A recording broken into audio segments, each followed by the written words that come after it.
Well, hey there, Eastlake. It's Kristen, and I am here today with Heather Hi. and Susie, Hello. both Dugans, actually.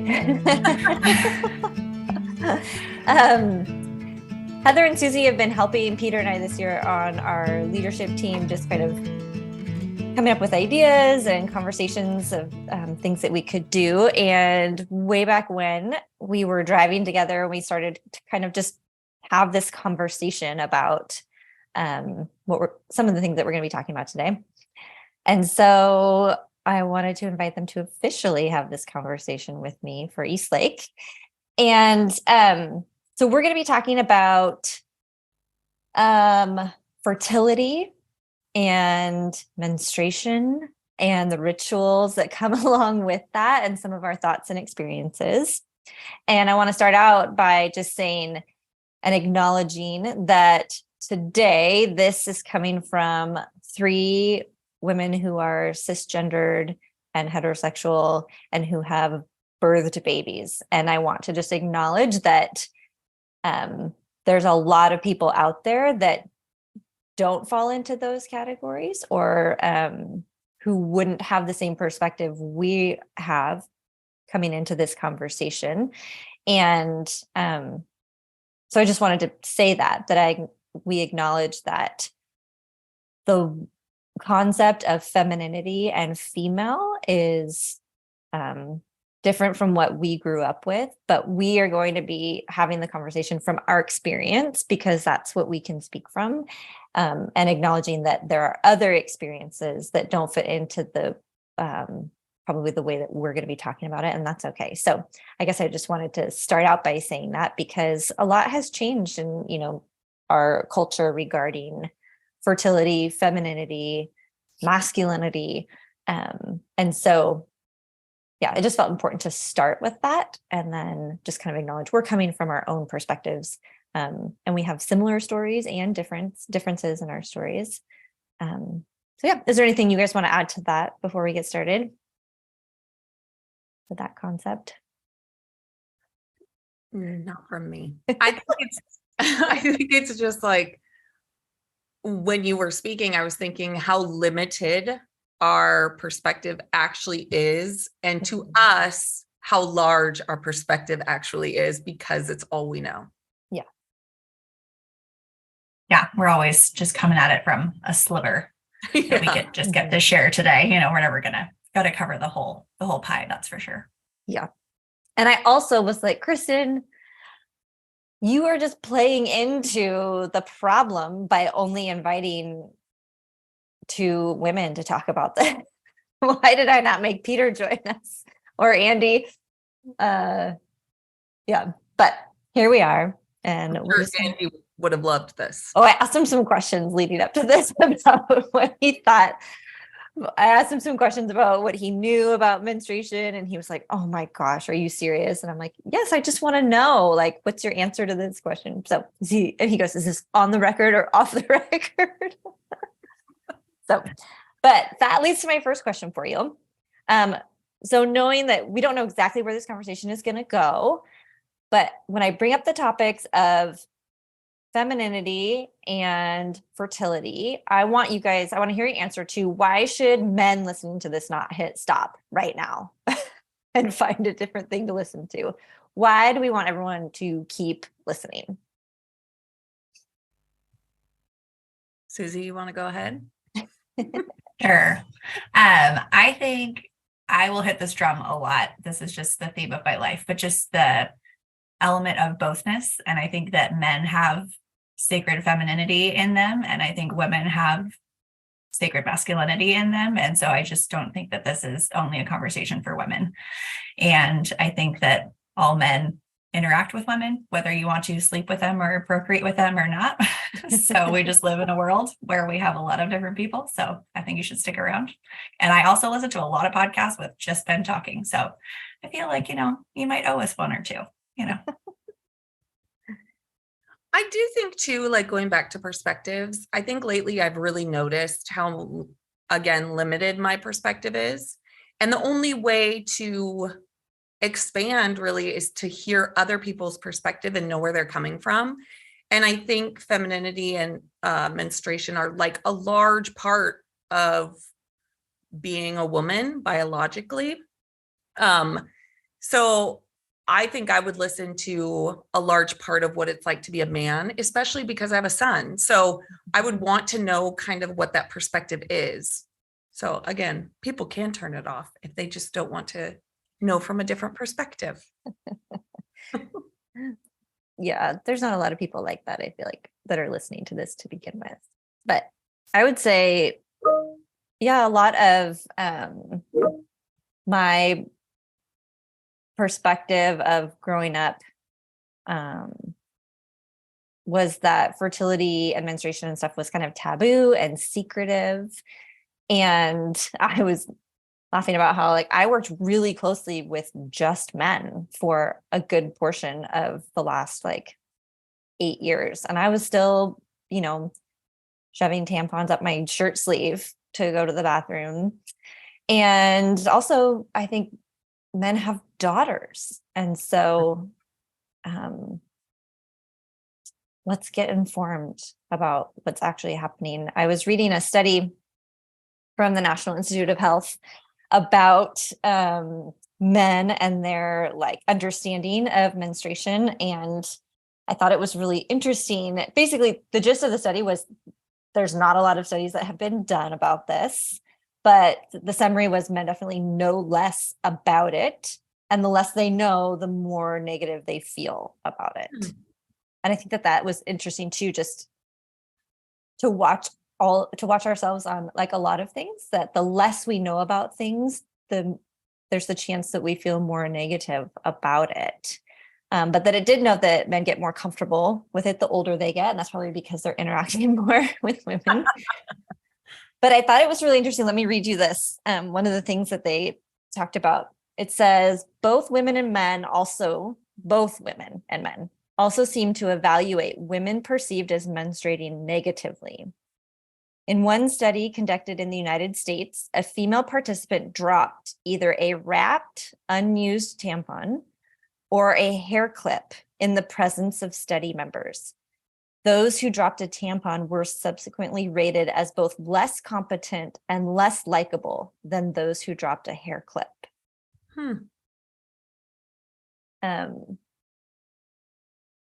I just found that fascinating, that the idea of menstruation was negative, both on the parts of women and men. I don't know. What do you think about that? I find it interesting. I think it's a example too of the Western culture's idea that we are not bodies. Like we like to ignore the fact that we are bodies, that we're not just minds, that we have this like meat sack, and we like ignore the fact that this is like influencing our brain constantly. And these are so interconnected. The hormones are going both directions, and we are not just a spiritual head floating around in the ether. And I think that menstruation and these kinds of things just point that into our face, and we have a hard time with it. And I think that's a bummer. Actually, I think that I'm definitely trying to focus on being more embodied and embracing the wisdom of the body and the listening to our body and thinking of it as an asset and a liability, because I think we think of it a lot as a liability and that negative connotation, and trying to just bring that balance of you're like, oh, it is a privilege to have a body that does things, and everybody's body also does things that they don't want it to do either. Nobody's functioning at 100%. Even LeBron James, right, has things about his body that are not optimal, Yeah. So I think it's interesting to have that we just hold that so deep, that feeling that this is a liability and almost a problem that we have to overcome. I wonder too, if it's like being a reminder of the fact that we have a body, like in that study that they did. I wonder if it's just the reminder, like if somebody dropped a tampon, you're like, oh, they're on their period. Oh, this is how I feel about my period. This is how this feels. So I wonder if that's where it comes from, because I was just thinking I would also have a different thought if somebody dropped a tampon, then dropped a hair clip. The hair clip, I would be thinking you probably shouldn't put that back in your hair because that was just on the bottom of the bathroom. But it's just interesting what comes up within yourself. And I think it has been kind of like this shameful, hide this space. Yeah. It's weird. What was taught to you when you were young about fertility? I could start nothing. I don't know. This question is so funny to me because I'm like, I was taught nothing. Nobody talked to me about anything. Like there was no conversations about things. Everything was always just kind of like assumed. And I'm pretty sure like we had a class maybe about it at school, but that was it. It was very quick. It wasn't like there was no conversation. So I think for me, everything was just like assumed that this is how my life would go. This is how things go. You would have kids. You could have a lot of kids if you want. There was the only example that I had set for me was I grew up Christian, and I grew up with a mom that got easily pregnant and had 6 children. So those are my examples of life, and the conversations weren't had. So everything for me was just assumed. Yeah, I think there were definitely conversations and context around it, very much filtered through the eyes of children are a blessing and children are like the goal of sexuality and reproduction and fertility. And like it's almost like what is the word for it? A tool or something that is meant to be used, that God has graced us with, and we must use it. And he has honored us with this, kind of like be fruitful and multiply from, Genesis. But I think that's very simplified. And also, Heather, as someone who's, again, miraculously, I'm like, how did my mom have 7 babies and no miscarriages? And all 3 of her daughters have not had that experience. We'll just put that simply. All of us have had different experiences significantly. And so it's just really interesting to have to uncouple the worldview that was like allowed because of circumstances, and then the way that you have to shift that when your circumstances don't line up with a little bit of like, I would call it a little bit of a prosperity gospel version layered of fertility. Like God blesses you with what you want. If you do these things, he will give you healthy children. He will give you the money to pay for them. He will, all of these things. So I remember school. I remember like sex ed in 6th grade. And I remember they separated the boys and the girls, which I was like, oh, that's so interesting. No wonder we don't know very much.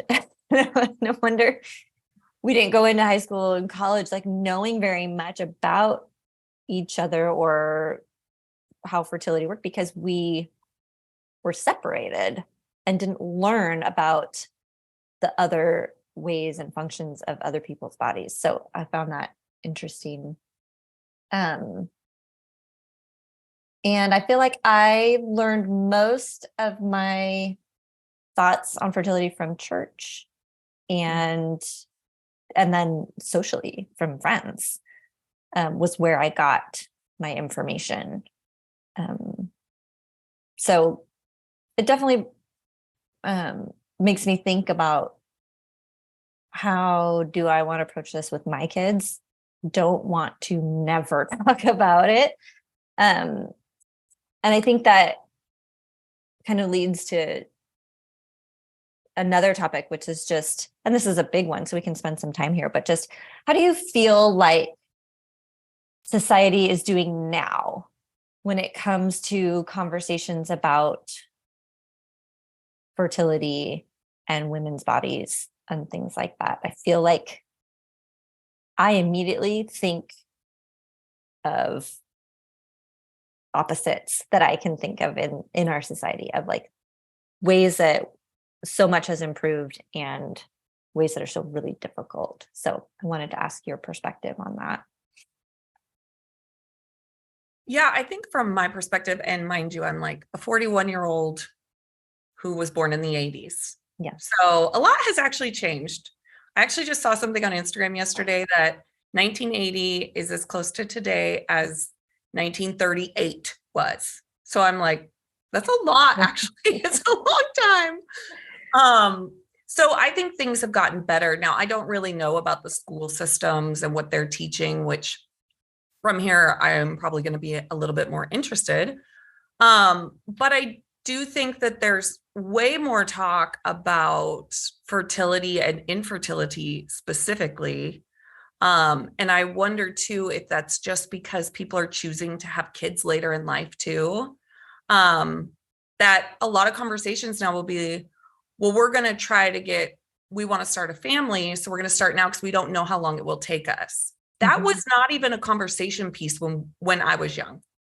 Yeah. There wasn't this like, oh, this could take a long time. You just thought you were going to get pregnant.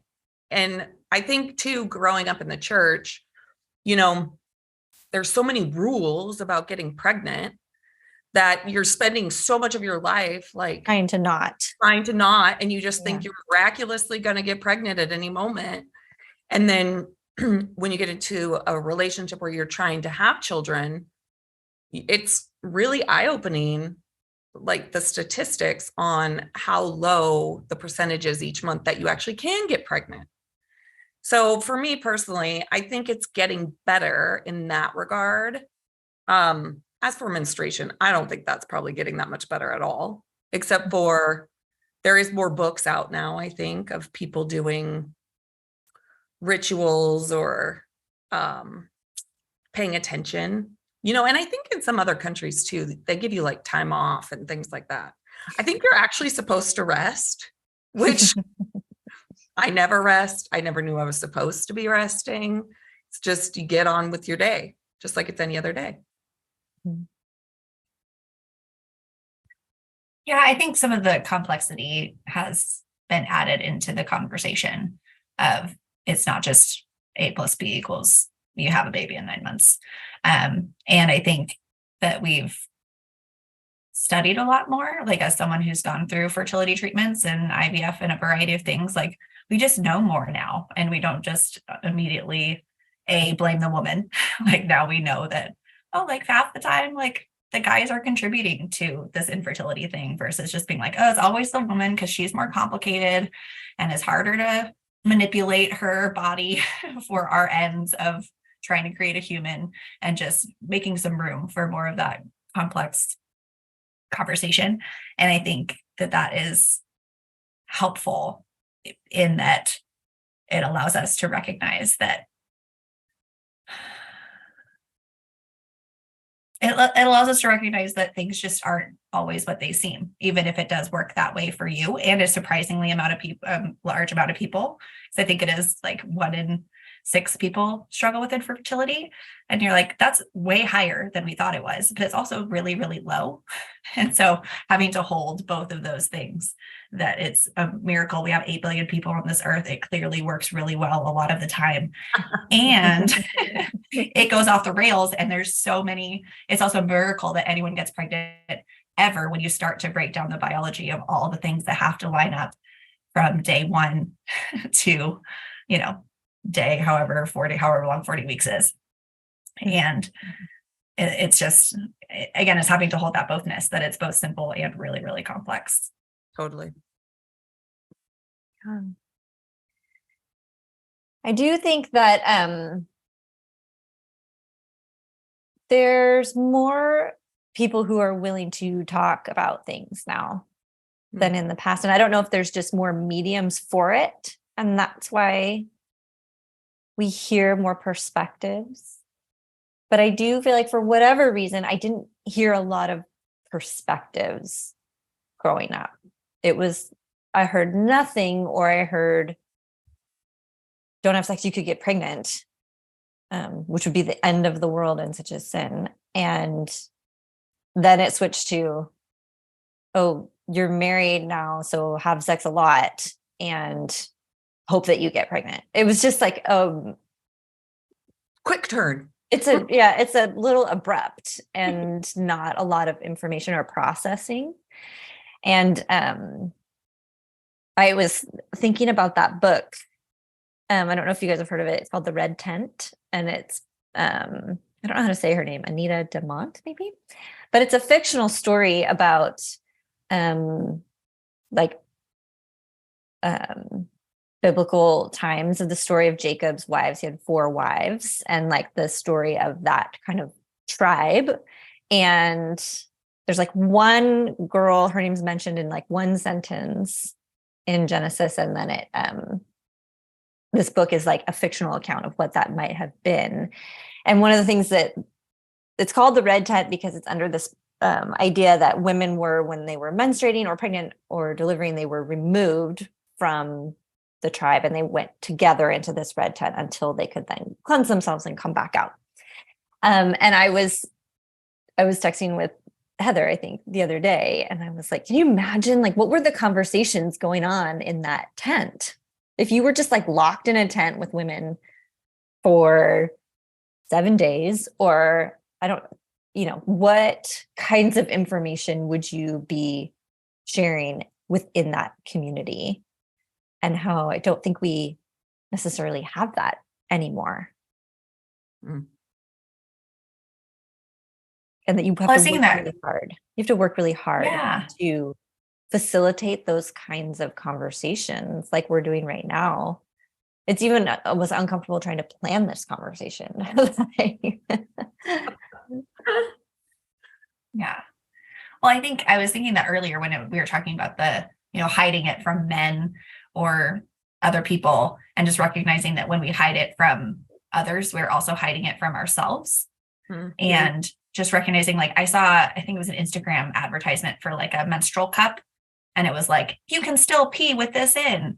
And I was like, do people not know that you pee from a different hole than you get your period from? I was like, this is a problem. Like, and this is an advertisement to females, And I'm like, oh no, like, this is a problem, And so I think it's that like double-edged sword of, it's like when we hide it from others, we're also hiding it from ourselves, and we're hiding it from these spaces that are informative just from a practical matter and from the matter of support.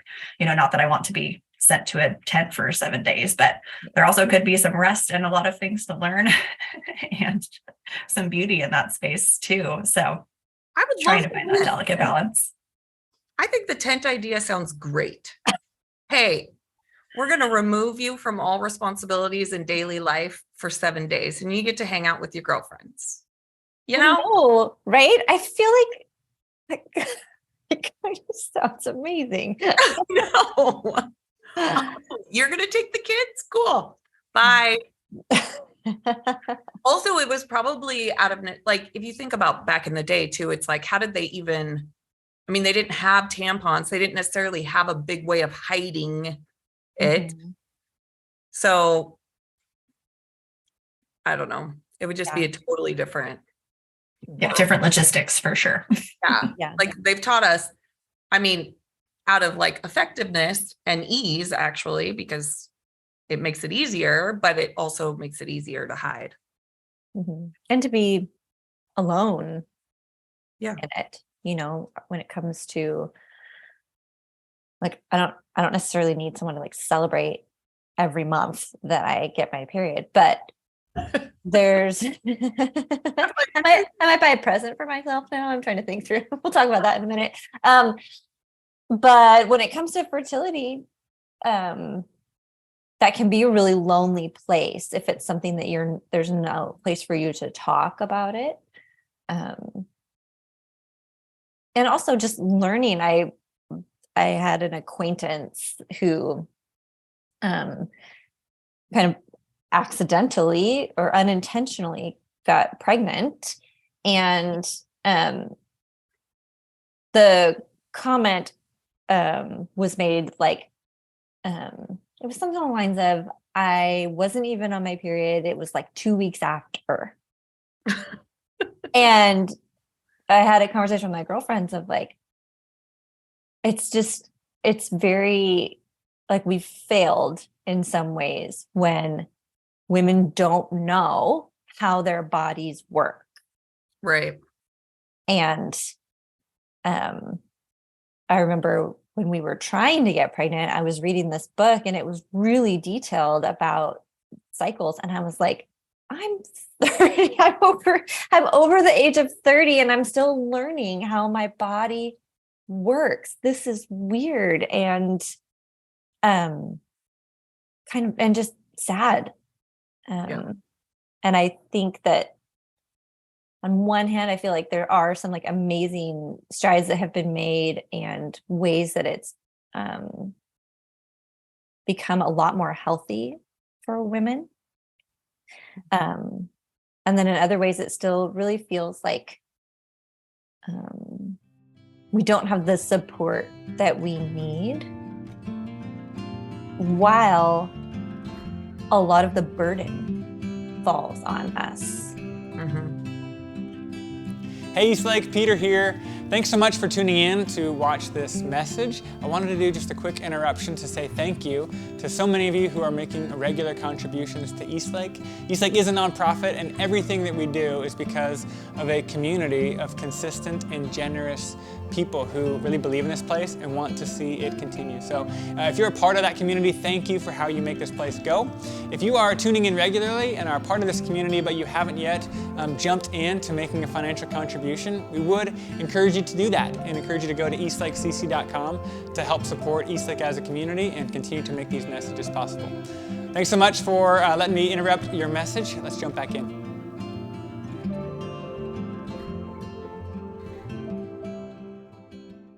What do you guys think about that? About like the burden of fertility? Gosh, I think when you're in it,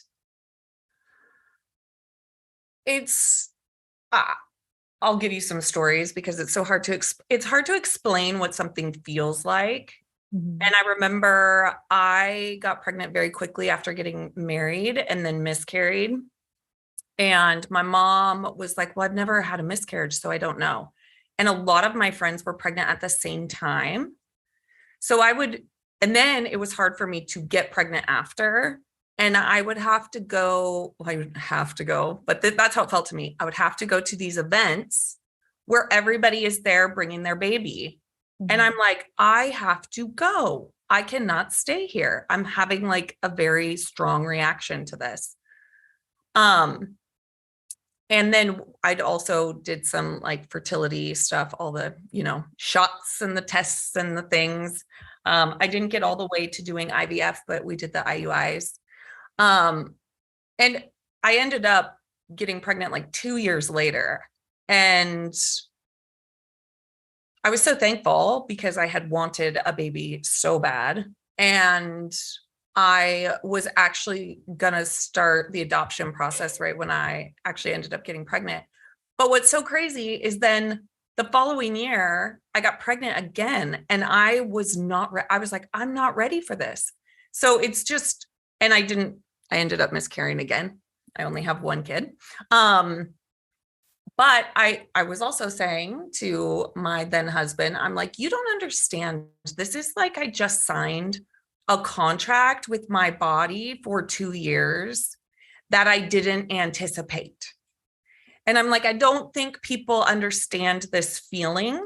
And then I also, when I miscarried, I didn't want to, he was very excited about having another kid and I wasn't.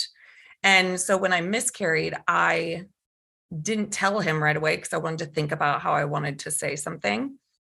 And I was running out the door to Costco with my baby and I just miscarried.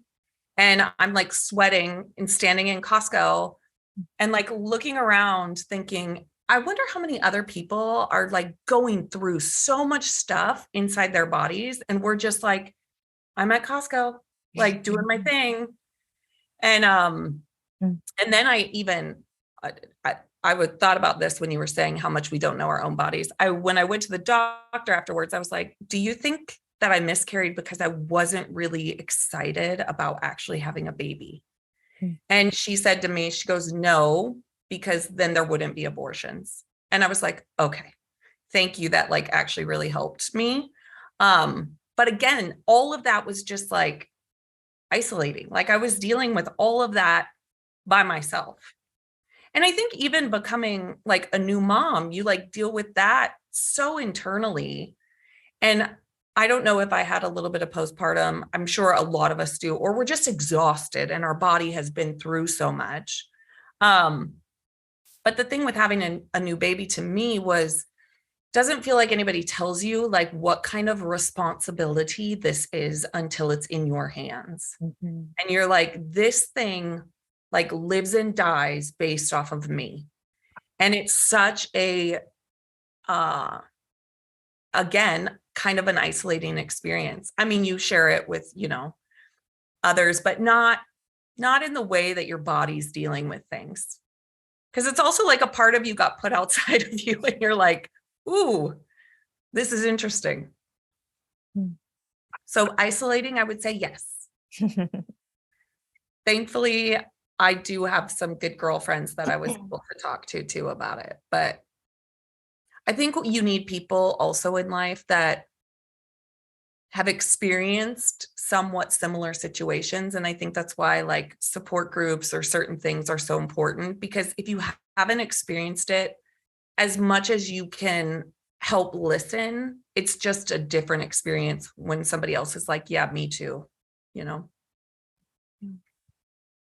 Yeah, and I think it's important. I think I've learned a lot having gone through infertility journey, all sorts of things, and having my son is medically complex. So I'm not having the typical parental journey anyways.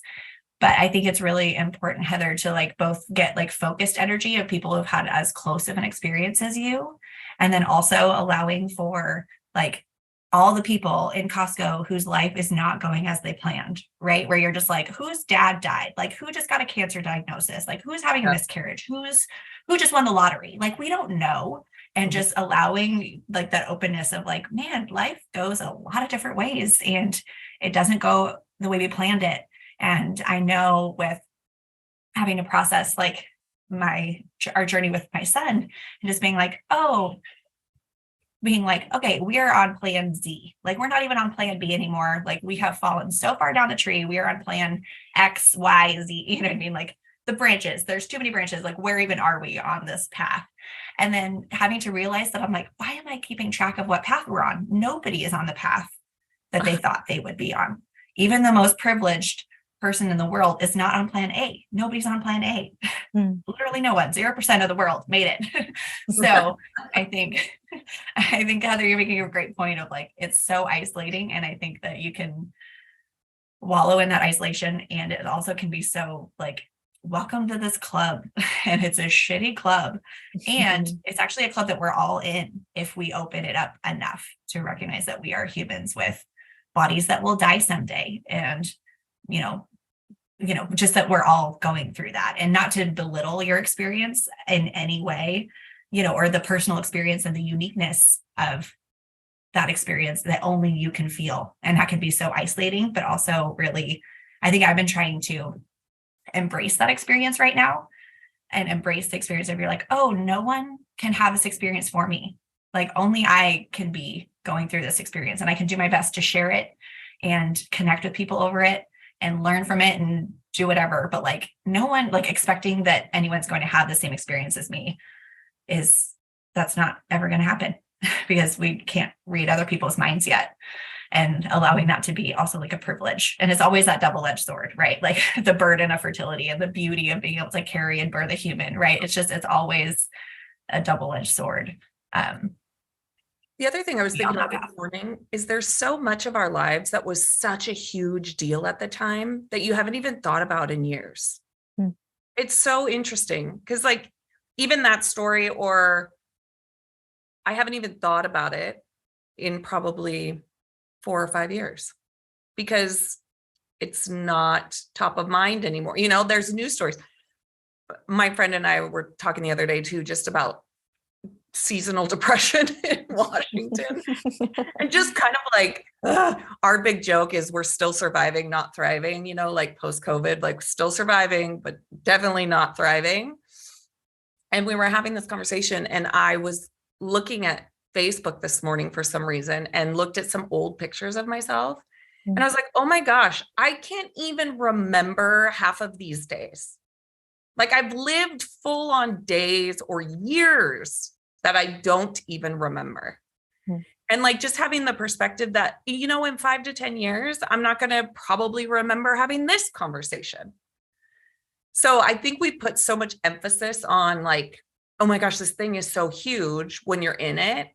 But then usually it's not. So it's just life is a bunch of different experiences that give you a different perspective.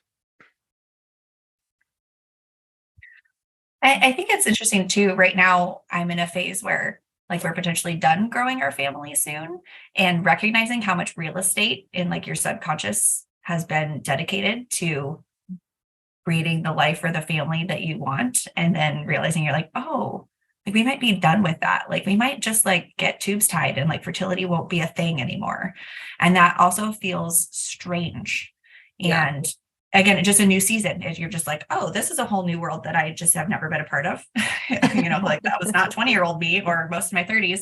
And I think it's just so, and it's so hard, right? It's like they hand you the baby and you like try to tell people what it's like to be a parent, but until you're there, you can only tell people so much until they just have to experience the shift themselves. And it's weird. It's really, really weird when you're like, this has just been the water I swim in for so long. And then I forgot about it. Like, yeah, I definitely have had that experience where it's like, oh, those things are so painful and so acute.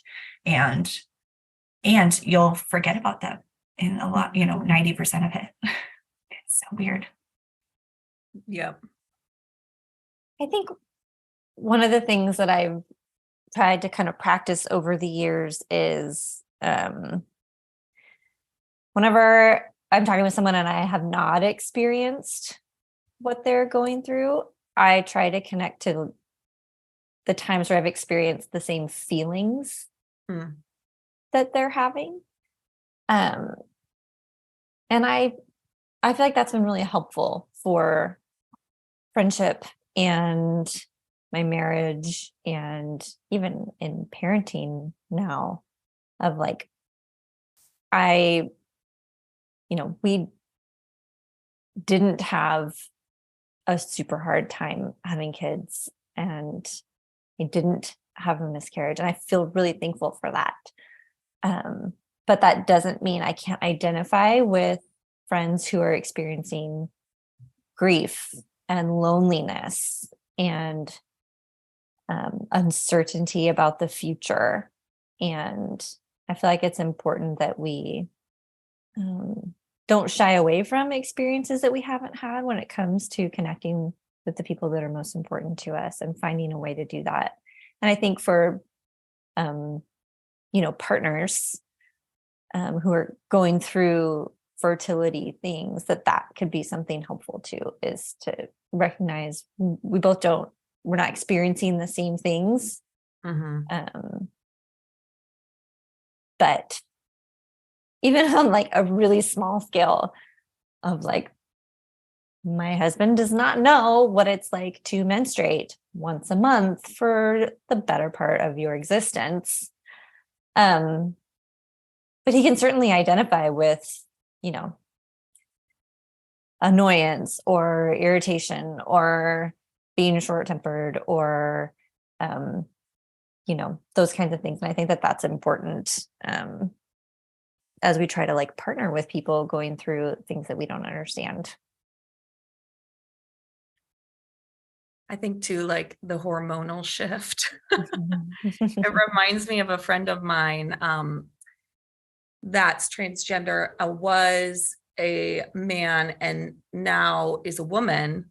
And she was telling me that her favorite part of the week is getting estrogen shots. And I was like, that's so fascinating to me that would be your favorite part of the week. And then it also went to that she could give me the perspective of both parties.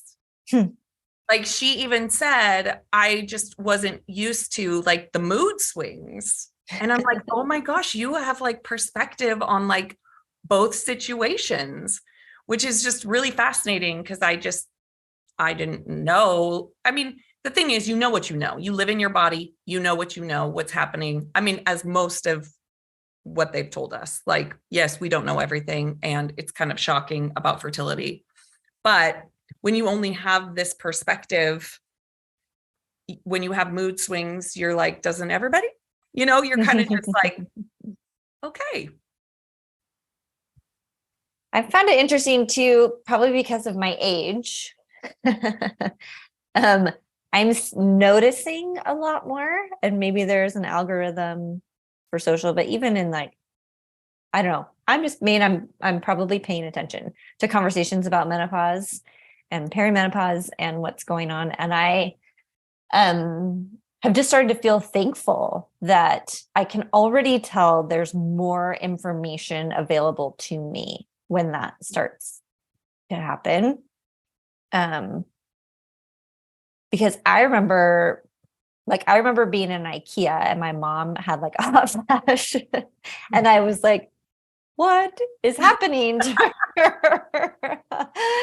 She was like, she had to drop everything she was carrying and she was just sweating and had to fan herself and sit down. And I was like, oh my God, are you okay? What's happening?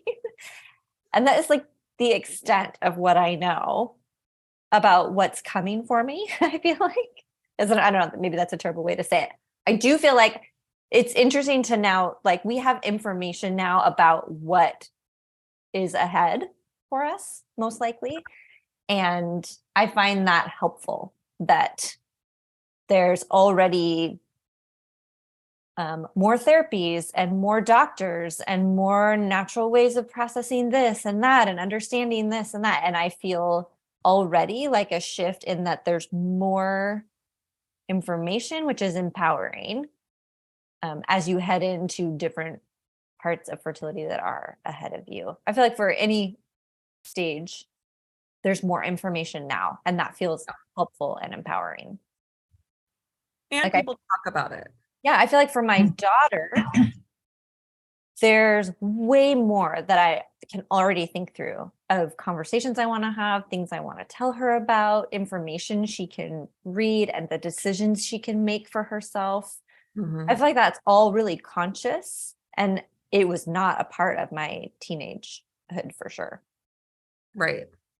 And I feel like at this stage of my life too, because same thing, like I'll go to the doctor and ask the question, like, can you check my testosterone? Which I never would have even had that language years ago, or anybody around me. My mom never talked about that kind of stuff. And now because we have more awareness, and I think a lot of that is just, the internet. What were we going to do back in the day? Go check out a book at the library on fertility and hot flashes? I know. So I think because you only saw one doctor, and it was their information that you had access to. But now you can follow, 10 different fertility doctors on Instagram and listen to their stories, and other people are sharing what works for them. I just feel like the burden is more, it's not a shared burden, but it feels less when you have information. Whereas I felt like when I was a teenager, it was like, I get my period and don't have sex. Just like, that was like what I knew about fertility. And I like it wasn't like a beautiful thing or something to honor and be thankful for. It was very scary and I don't know, a burden. And I'm glad that feels like it's shifting. I'm glad there are more options now, right? Where it was like simpler before, where it's like, oh, before the pill, like it just really was like, well, if you don't want to get pregnant, like don't have sex. Like there weren't very many options, and I think that there's so much more knowledge in that. And like I happened a couple of years ago to take a junior college level anatomy and physiology class. I was like, how is this not required? Like, how are we not taking like anatomy and physiology like every year in school? because I'm just like, these are our bodies. Like, we're all just walking around in this, in these things, and we don't know. Not that we all need to become doctors, but it just was some of these like basic things where you're like, how did I not know like how my liver worked? Like, this is amazing, and some of those things that I think are just so, it is really empowering just to understand some of the basics, right? It's like going into a mechanic shop and at least like understanding that your car has a transmission is just helpful. Like, you don't need to be the person to solve it, but like some of those just like basic knowledge I think is really helpful. And I'm very grateful for that to be at our fingertips and that people are talking about it. And that another generation of women is not letting people go into menopause and just saying, deal with it. Good luck. Sucks to be you. Good luck. Yeah. I do feel like we are part of the generation where people did not talk. There was no like, let's talk about the hard things. I think our parents probably did better than their parents. You know how it always is moving forward.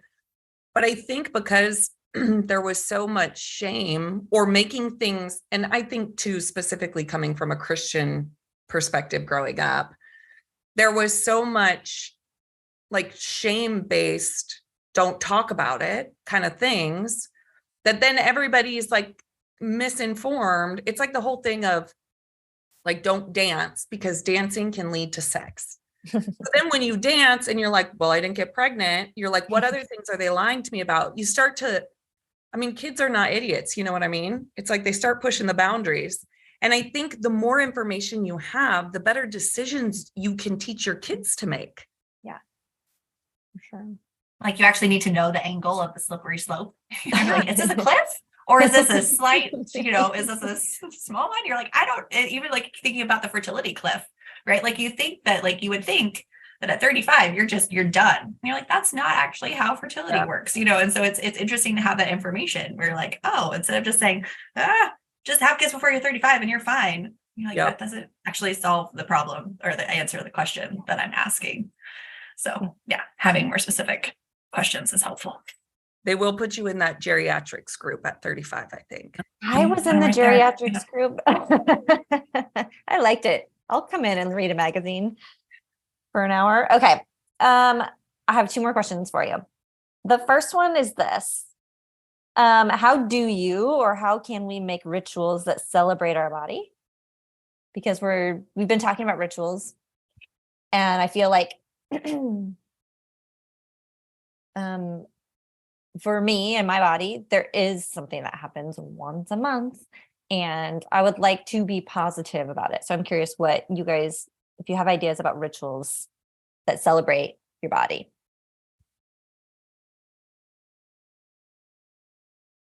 I currently have none.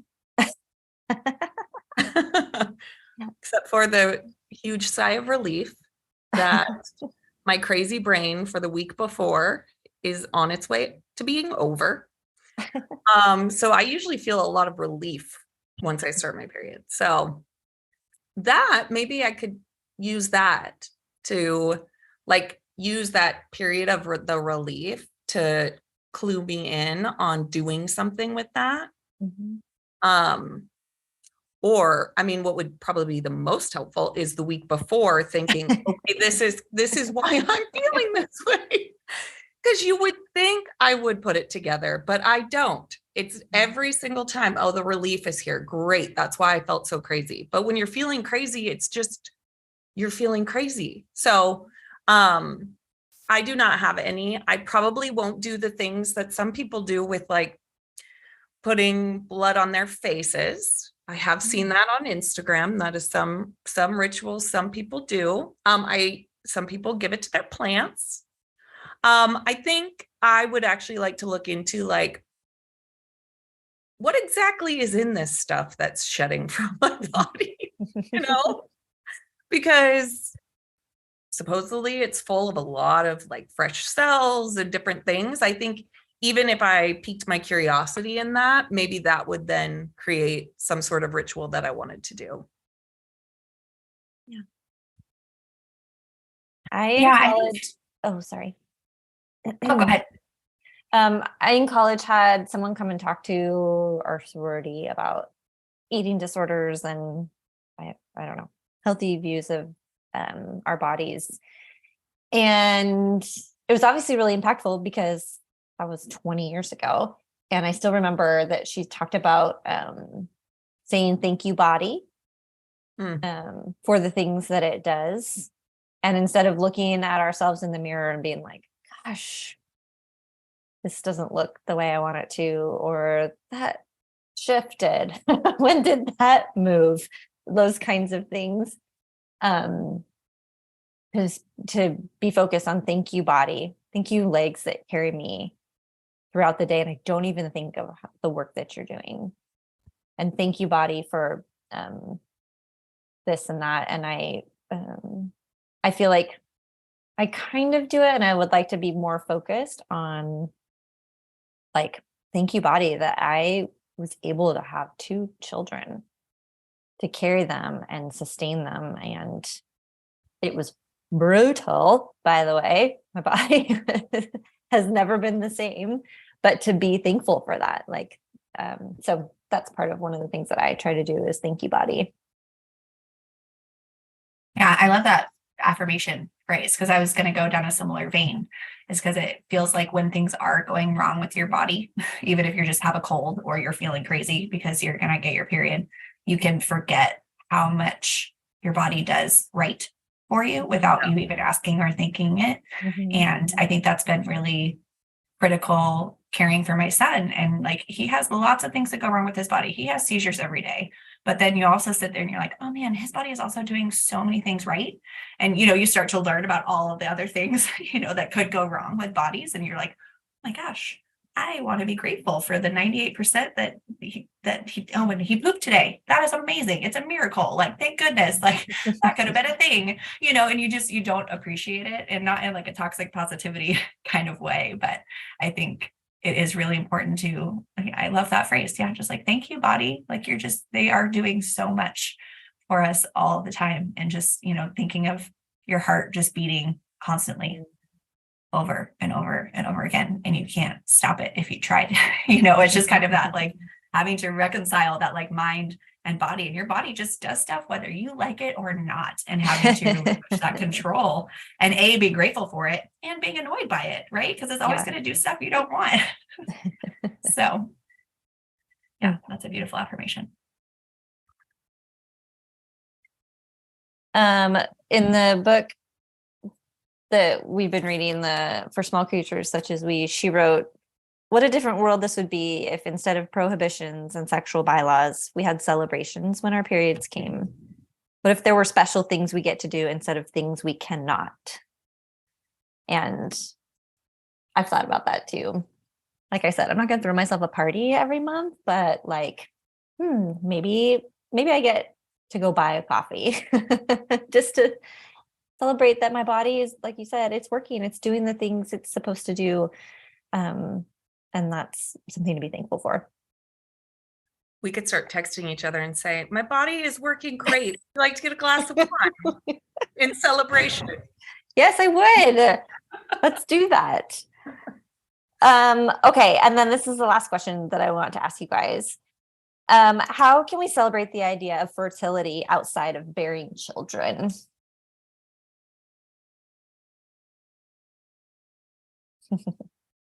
So the only way I think about this is by like fertile land, like something being like ready to be planted, or seeds that need to go into a fertile soil. Like, I think there's a lot of fertility around us if we're actually asking the question and paying attention to it. I know for me, I'm going on a Wilderness Within today, and I feel very fertile inside, which is, I feel very ready for whatever this experience is going to be. And I'm asking for the experience, so I think even having a seed of a different perspective or a different worldview or whatever, I feel like this is my intention of going on this trip. So for me, I think fertility is like almost, it's like a preparation for something new. Like I'm preparing, or I'm prepared for something new in life this conglomeration of experiences that is summed up as life. Yeah, the thought that came to mind for me too was the cyclical nature of life, and that fertility gives us a great example of the fact that, you know, like even in our monthly cycle, right, you're actually only like fertile 5 days ish of the month, and the rest of the time you're getting ready, you're getting you're getting rid, you're doing all sorts of other things, you're tilling the soil, you're doing all sorts of other things to like make that happen. So just like you're saying, it's like making space for that. And I think also recognizing that cyclical nature of life, that you're not always ready for that seed. Sometimes you need to be resting. Sometimes you are doing all the hard work to prep for it. And, you know, and just kind of embracing the fact that everything happens in cycles. That reminds me of what you were saying earlier about like the cycle of you creating a family, or you wanting to build a family for your life. And now that you're coming to the end of that cycle of creating your family, and how, if it is all cyclical, there is like almost a death to that thought pattern, you know, and that took up so much space in your head.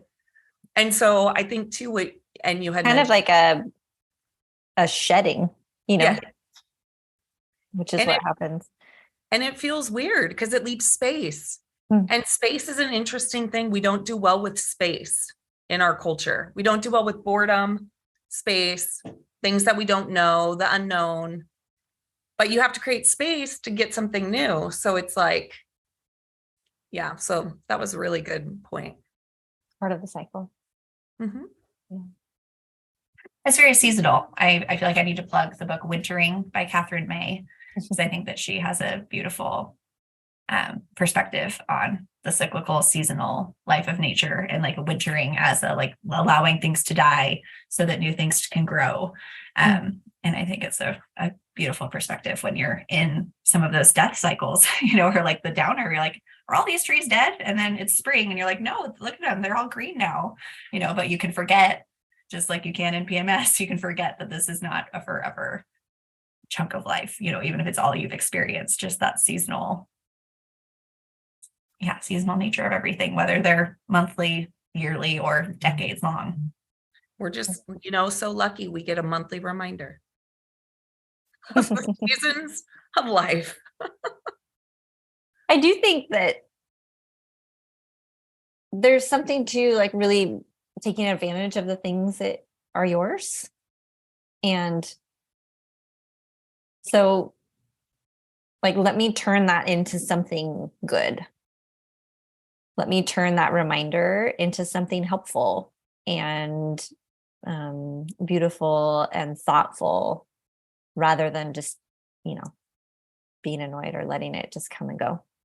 And not everything has to be purposeful and heavy and important, but there's a way of training yourself to think and training yourself to value things. And I think if you can create triggers that remind you that you want to be purposeful, and then that can be helpful. So if I can turn this monthly thing into a trigger that makes me think of certain things or certain ways that I want to be, or certain things that I'm thankful for, then I think that's helpful.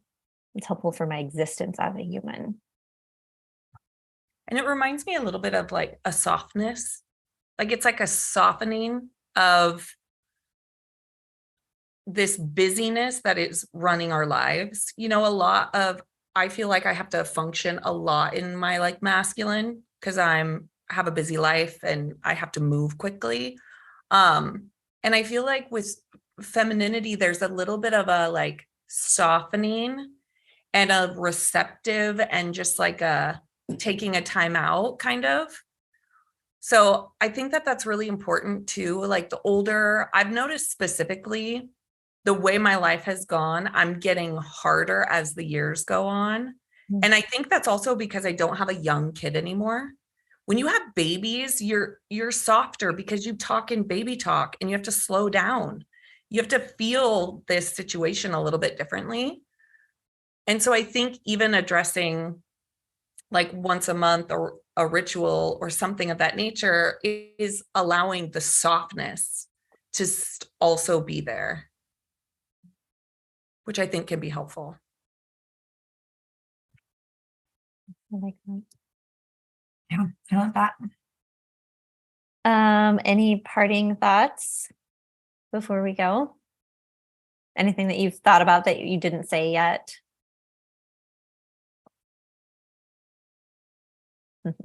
I do not have any, but I will be mindful of a ritual or something.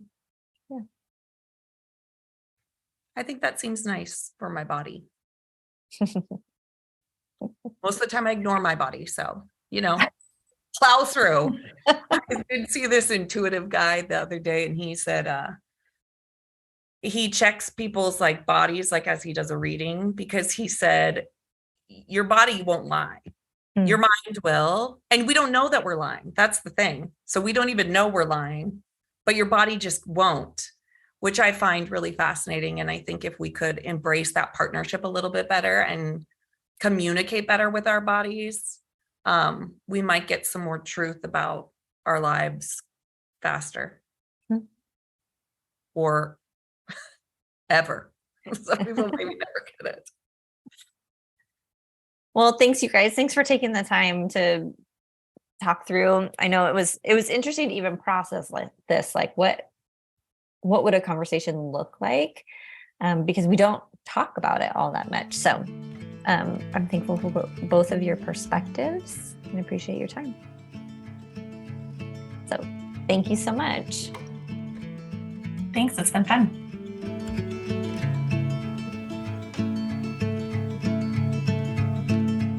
Thank you for joining us. To make a donation, head to eastlakecc.com/donate.